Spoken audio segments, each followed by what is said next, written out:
Welcome sa Manwa Tagalog Recap. Bago tayo magsimula, shoutout muna tayo. Lelo.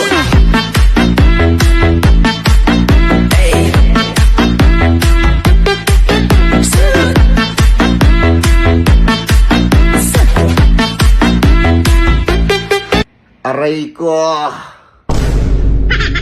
Tiyak na patay na ito matapos ang laban, kinunan ni Lin Zichen ng litrato ang bangkay ng Catgirl, iniisip na kailangan niya itong i-upload sa school app upang patunayang natapos niya ang misyon. Pagkatapos nito, tinawagan niya ang Public Security Department upang iulat ang lokasyon ng katawan para sa paglilinis. Nang matapos na ang mga opisyal na gawain, bumaling si Lin Zichen sa tunay niyang pakay, inunat niya ang kanyang kamay, mula rito ay sumiklab ang tulang enerhiya, na agad lumabas at nilamon ang mga gene ng Shadow Knight Cat sa loob ng Catgirl.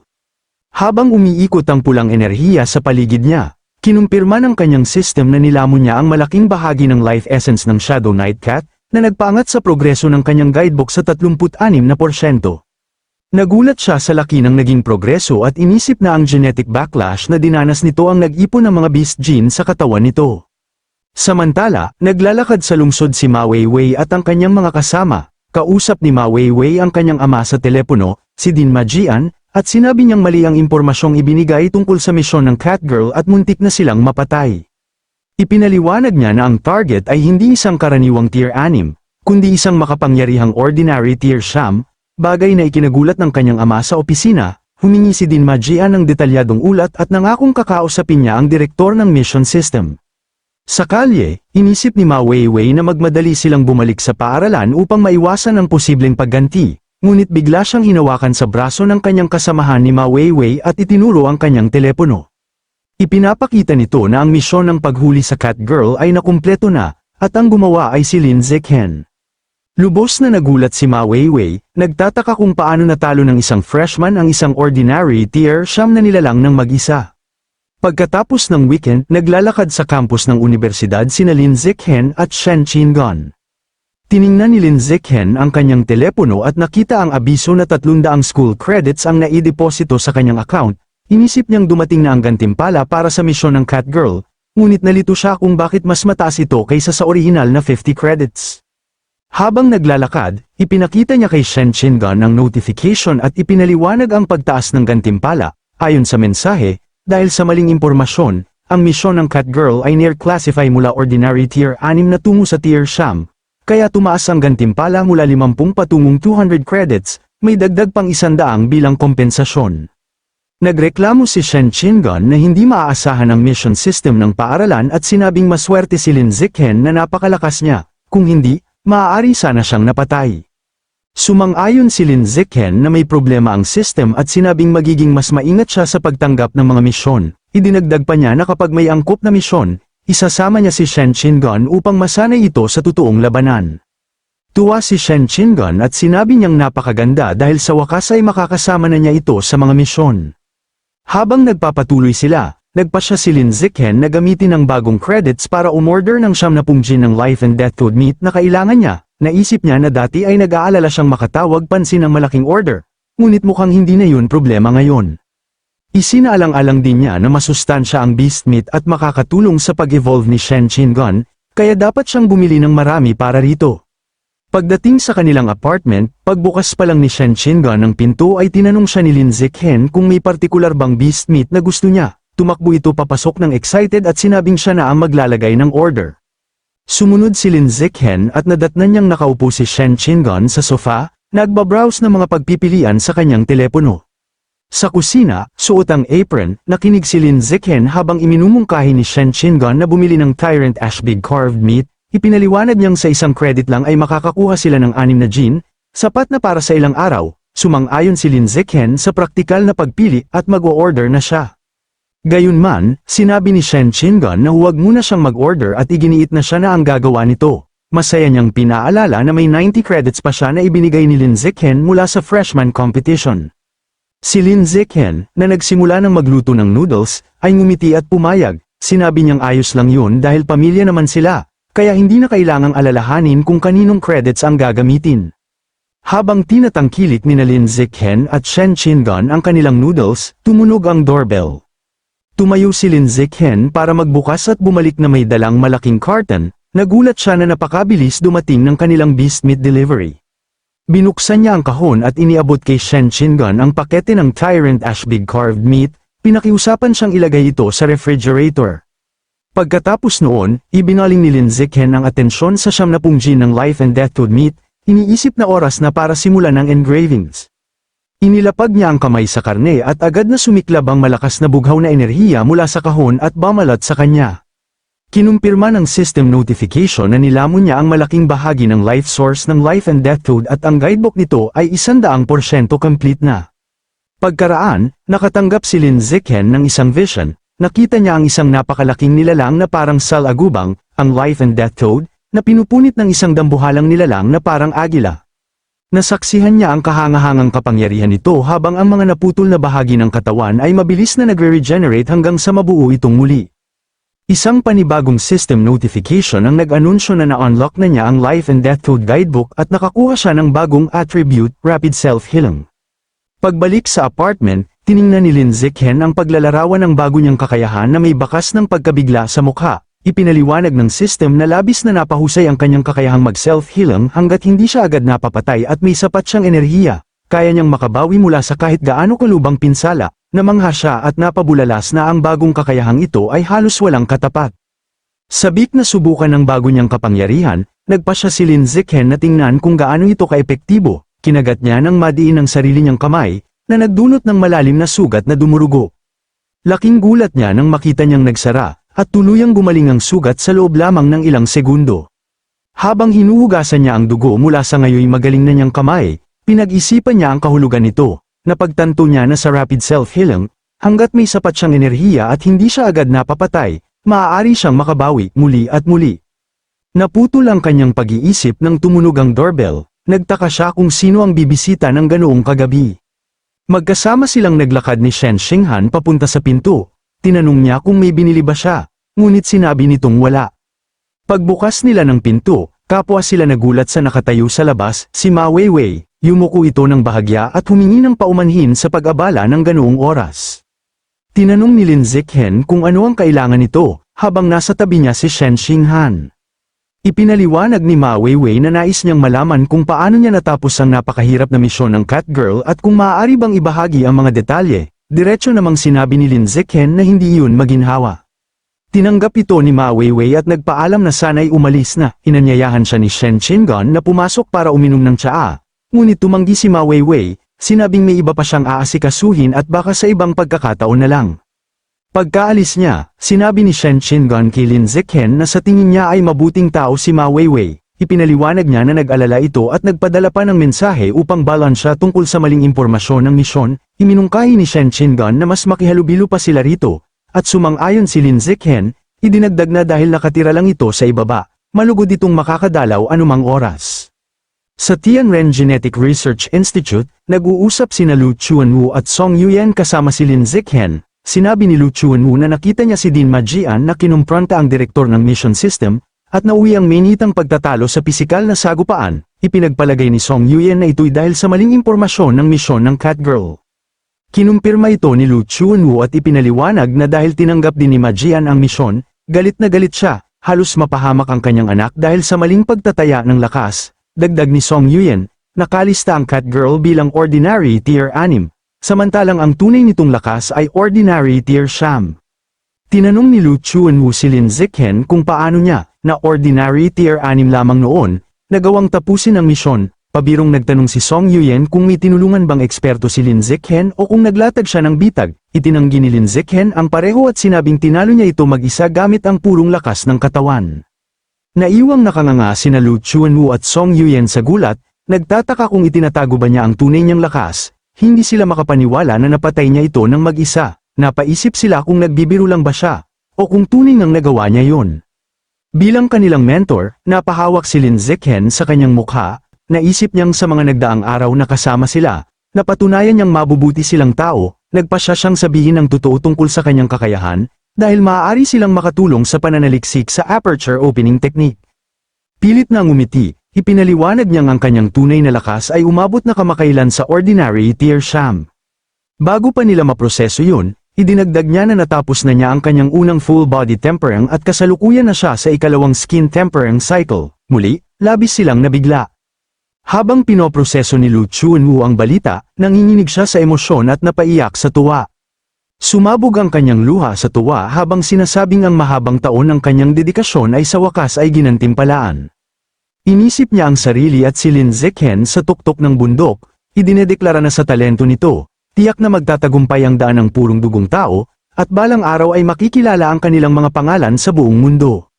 Sa realidad, umiiyak ang matandang Dean at ipinaliwanag na ginugol niya ang mga dekada sa pagsasaliksik ng Pure Blood Path, isang paglalakbay na umubos sa yaman ng kanyang pamilya at nagdulot pa ng paglayo ng kanyang asawa at mga anak, lahat yun na walang progreso. Ngayon, sa pagkakaroon ng henyo tulad ni Lin Zichen, naniniwala siyang muling sisigla ang Pure Blood Path. Nagulat si Lin Zichen at nagtataka kung bakit biglang umiiyak at tumatawa ang matandang Dean. Nang makabawi, ipinatong ni Lu Chunwoo ang kamay sa balikat ni Lin Zichen at humanga sa kanyang pambihirang talento. Sinabi niyang kung hindi lang dahil sa kakulangan nito sa source power, iisipin sana niyang isa siyang estranghero mula sa source land. Nagulat si Lin Zichen sa hindi pamilyar na termino. Ipinaliwanag ni Lu Chunwoo ang kanyang teorya, sa mundong may aberrant beasts, makatuwirang may umiiral ding mga katapat, mga estranghero o mga individual na may pambihirang kaloob. Idinagdag niya na karaniwan silang matatagpuan sa pinagmulan na lupain, hindi sa mundong ito. Dahil dito, bihira lamang silang makita, nabigla si Song Yuyen at sinabing hindi pa niya ito naririnig kailanman. Tinanong naman ni Lin Zichen kung ano ang source power. Ipinaliwanag ng Dean na ito ay isang natatanging enerhiya na eksklusibo sa mga nilalang mula sa source land, kahalintulad ng Ki Blood at spiritual power. Dahil sa kuryosidad, tinanong ni Lin Zichen kung paano ginagamit ang kapangyarihang ito. Inamin ni Lu Chunwoo na wala siyang malinaw na sagot, dahil 2 beses pa lamang niyang nakatagpo ang ganoong mga estranghero sa buong buhay niya. Umismed si Song Yuyen at inakusahan siyang nagbabluff, sabay banggit na dahil natigil siya sa ordinary tier sham, hindi niya kayang pumasok sa source land. Dahil dito, napatanong si Lin Zichen kung may biological level requirement ba para makapasok doon. Kinumpirma ni Liu Chunwoo na napakataas ng pamantayan, kailangan ay isang high-level being, at ang sinumang mas mababa roon ay agad na magiging abo. Depensibong nilinaw ni Liu Chunwoo na nakilala niya ang mga estranghero dito sa Earth, hindi sa source land. Ang una ay isang babaeng disipulo na tinanggap niya ilang dekada na ang nakalipas. Habang nagsasalita siya, nagkaroon si Lin Zichen ng isang vision, nakita niya si Luo Chengxu na lumalaban sa mga halimaw, na nagpaunawa sa kanya na ang misteryosong senior sister ni Shen Qingan ay tiyak na isa sa mga makapangyarihang estrangherong yun. Nagpatuloy si Liu Chunwoo, sinabing ang ikalawang estranghero ay nakilala niya sa sinaunang guho, kung saan nila natuklasan ang blood tempering art. Matapos ibahagi ang mga lihim na ito, mariin niya silang binalaan na huwag kailanman isiwalat ang impormasyong ito. Agad namang nangakong mananahimik si Song Yuyen, at sinabi ni Lu Chunwoo na nagtitiwala siya sa kanila. Pagkatapos, binigyan niya si Lin Zichen ng isang partikular na babala, itago ang tunay niyang lakas upang maiwasang maging target ng mga mapanganib na hertiko na laganap kahit sa loob ng unibersidad. Bilang tulong, iminungkahi niya na kung nais ni Lin Zichen na tumanggap ng mga misyong tumutugma sa tunay niyang lakas, gamitin niya ang account ni Song Yuyen, dahil isa rin itong ordinary tier sham, sa ganitong paraan, makakapagpakawala siya ng todo nang hindi nabubunyag ang mabilis niyang pagunlad. Sumang-ayon si Lin Zichen, na naging interesado, at tinanong ang Dean kung may alam ba ito tungkol sa source land.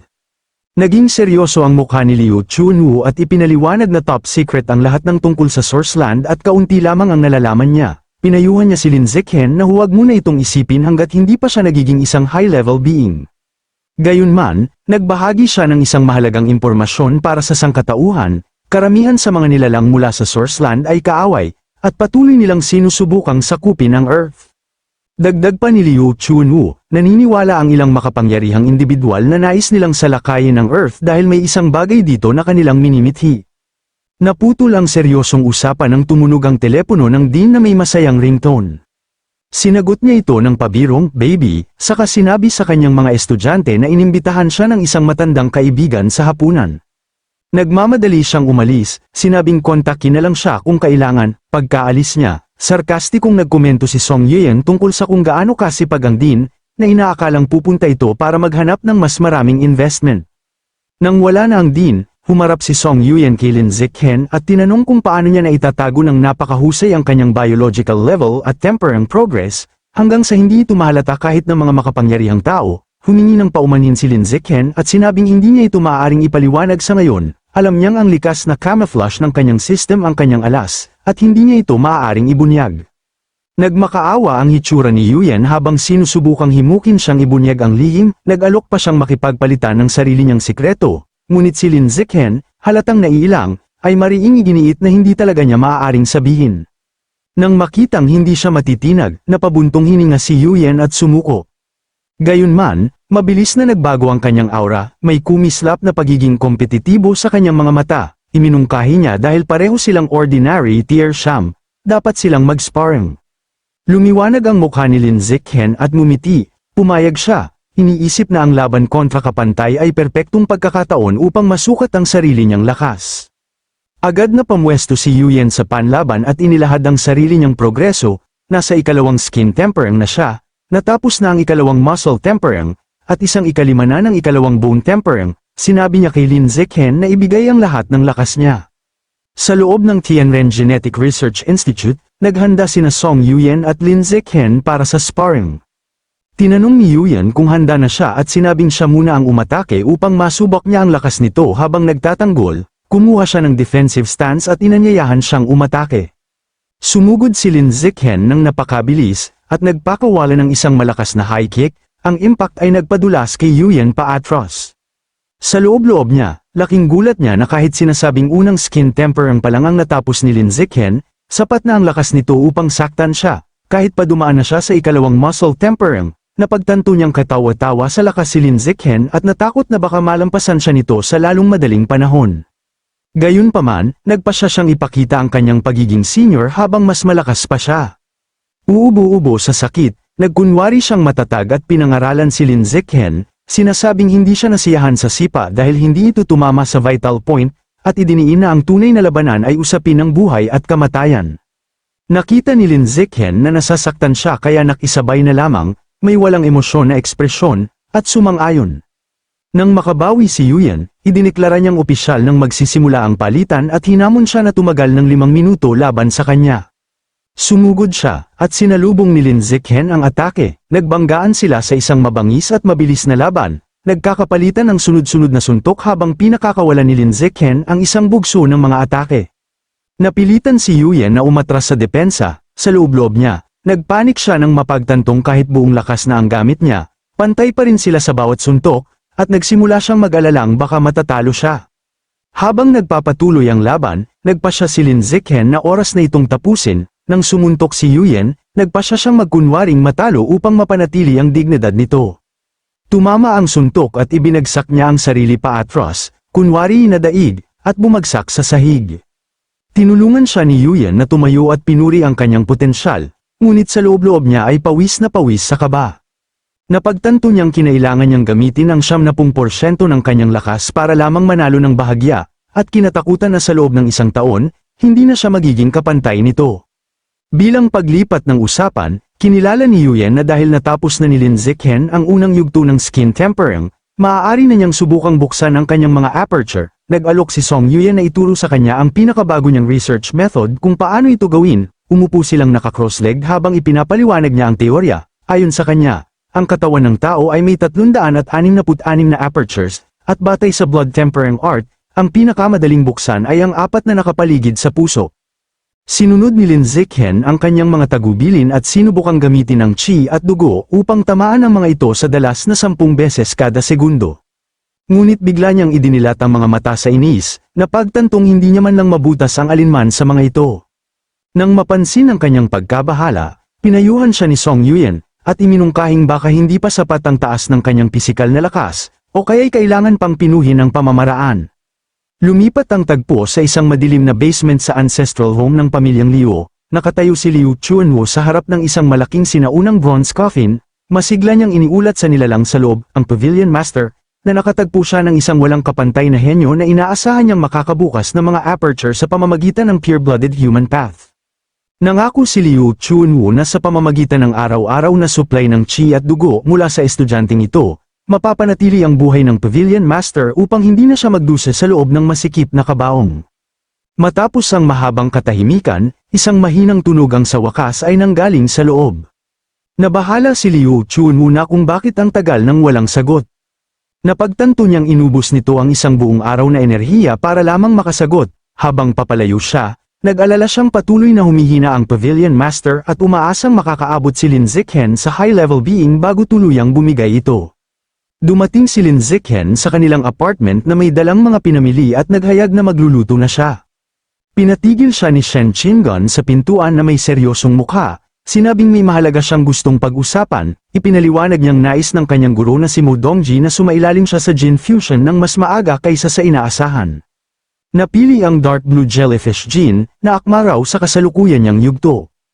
Inisip ni Lin Zikhen ang nilalang at alam niyang bagamat ang karaniwang Dark Blue Jellyfish ay low tier, ang Jellyfish King na Berry Anti ay maaaring mag-evolve sa mataas na antas, na may mental strength na higit sa karamihan ng kapantay nitong rango. Sinabi ni Lin Zikhen na mukhang mabuting plano ito, gayunman, inamin ni Shen Chingon ang kanyang pangamba, hindi karaniwang Jin ang gagamitin ng kanyang guro, kundi ang Jellyfish King Jin. Nag-aalala siyang baka hindi kayanin ng kanyang maselang katawan ang mataas na antas ng genetic material at magdulot ito ng mutation. Nabigla si Lin Zikhen, alam niyang napakabihira at napakamahal ng Jellyfish King Jin, inisip niya na tunay na mapagbigay si Yuan Dongji, umaasa siya na balang araw ay magkaroon din siya ng isang master na kasing mapagbigay at kapaki-pakinabang nito.